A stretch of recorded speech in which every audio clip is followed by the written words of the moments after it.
வணக்கம் மக்களே, அனைவருக்கும் இனிய வணக்கம். இன்னைக்கு நம்ம இந்த ஒரு வீடியோவில் நகைக்கடன் தள்ளுபடி குறித்த பட்ஜெட்டில் வெளியான அந்த முக்கியமான அறிவிப்புகள் என்னென்ன, யாருக்கு இந்த நகைக்கடன் தள்ளுபடியை குறித்து முதல்வர் விஜய் அவர்கள் மீண்டும் அறிவிக்க இருக்கிறாரு, நகைக்கடன் தள்ளுபடியை பெற நீங்கள் என்ன இப்போ செய்யணும், இது எல்லாமே இந்த வீடியோவில் நாம் பார்க்கலாம். தமிழகத்தில் கூட்டுறவு வங்கிகளில் பெறப்பட்ட 5 சவரன் வரையிலான நகைக்கடன் தள்ளுபடி குறித்த முக்கிய தகவல்களை இந்த ஒரு வீடியோவின் வாயிலாக நாம் பார்க்கலாம்.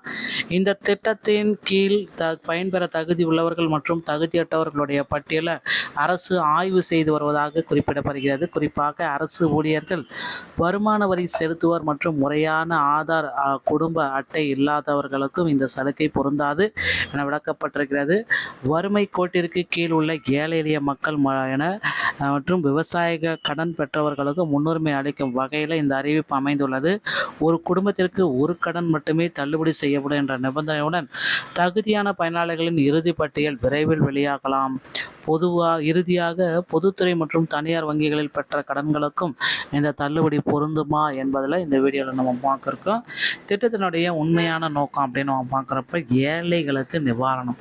முதலமைச்சருடைய தேர்தல் வாக்குறுதியை நிறைவேற்றும் விதமாக இந்த அதிரடி நடவடிக்கை எடுக்கப்பட்டிருக்கிறது. கடன் சுமையிலிருந்து ஏழை மற்றும் எளிய நடுத்தர மக்கள், பிபிஎல், மிடில் கிளாஸ் இதனை மீட்பதே இதன் முக்கிய நோக்கம். தள்ளுபடியினுடைய முக்கியமான நோக்கம் உண்மையான ஏழை எளிய மக்கள் மற்றும் நடுத்தர வர்க்கத்தினரை கடன் சுமையிலிருந்து மீட்பதே அரசினுடைய ஒரு முக்கியமான வேகம். மாபெரும் ஒரு அப்டேட்டை பண்ணியிருக்காங்க. என்ன அப்டேட் அப்படின்னு பார்த்தீங்கன்னா, உண்மையான பயனாளிகள் யார் அப்படின்றத இப்போ பார்த்திங்கன்னா வெளிக்கொணரணும். அதுக்காக கணினி பகுப்பாய்வு தகுதியானவர்களின் பட்டியலை ஃபில்டர் பண்ணியிருக்காங்க. 48,84,726 பேர் நகைக்கடன் பெற்றிருக்காங்க. அதில் 35 லட்சத்துக்கு மேலே தகுதிகள் நிராகரிப்பு, 13 லட்சத்துக்கு மேலே தகுதியானவர்களுடைய பட்டியலை ரெடி பண்ணியிருக்காங்க.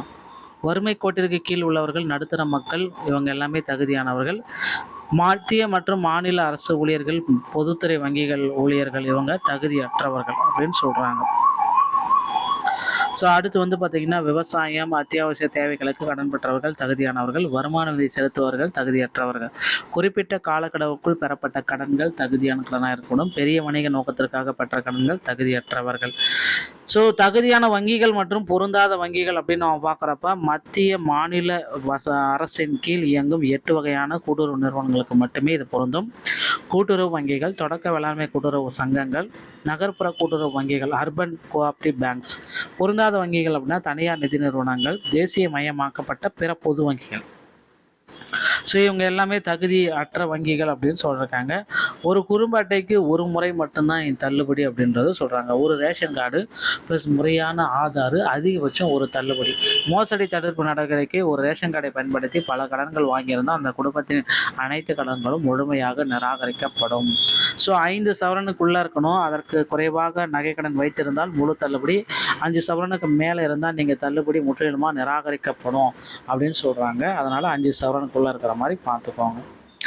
கடனுடைய முக்கிய நோக்கம் ஆதார் அட்டை இணைக்கப்படலாம், நிராகரிப்பு. குடும்ப அட்டை, ரேஷன் கார்டில் விவரங்கள் வழங்கப்படலாம், நிராகரிக்கப்படும்.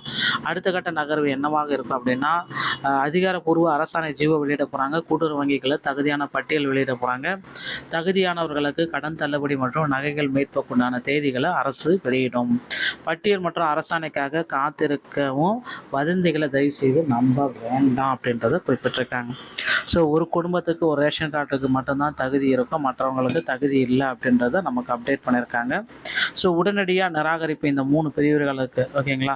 அரசு ஊழியர்கள், மத்திய மாநில அரசு பொதுத்துறை நிறுவனங்களில் பணிபுரியும் ஊழியர்கள் நிராகரிப்பு, வருமான வரி செலுத்துவர்கள், இன்கம் டேக்ஸ் தாக்கல் செய்யும் பிரிவினர் நிராகரிப்பு, முறைகேடு செய்தவர்கள், தவறான ஆவணங்கள் மற்றும் ஒரே ரேஷன் கார்டில் பல கடன்களை பெற்றவர்கள் நிராகரிப்பு. நிராகரிக்கப்படுவது விவசாயம் அல்லாத பெரிய வணிக வியாபார நோக்கங்களுக்காக பெறப்பட்ட கடன்கள் தள்ளுபடி ஆகாது அப்படின்றத நிராகரிப்பு செய்கிறாங்க. ஃபைனலாக செக் பண்ணிக்கோங்க, 5 சவரனுக்குள்ளே இருக்கா இல்லையான்றது. கூட்டுறவு வங்கியில் தான் வாங்கியிருக்கீங்களான்ற செக் பண்ணிக்கோங்க. நீங்கள் அரசு ஊழியராக இருந்தால் உங்களுக்கு கிடைக்காது. உங்கள் ரேஷன் கார்டில் ஒரே ஒரு கடன் இருக்கணும், 1க்கு மேலே கடந்தாலும் உங்களுக்கு கிடைக்காது. இதெல்லாம் பேஸ் பண்ணி தாங்க உங்களுக்கு 100% தள்ளுபடியை அரசு வழங்கும் போது பொறுத்து நம்ம பார்க்கலாம். இந்த தகவல் உங்களுக்கு பிடிச்சிருந்தால் நீங்கள் நம்மளுடைய சேனலோட இணைந்திருந்தால் மீண்டும் ஒரு நல்ல தகவலோட நான் உங்களை சந்திக்கிறேன். நன்றி, வணக்கம்.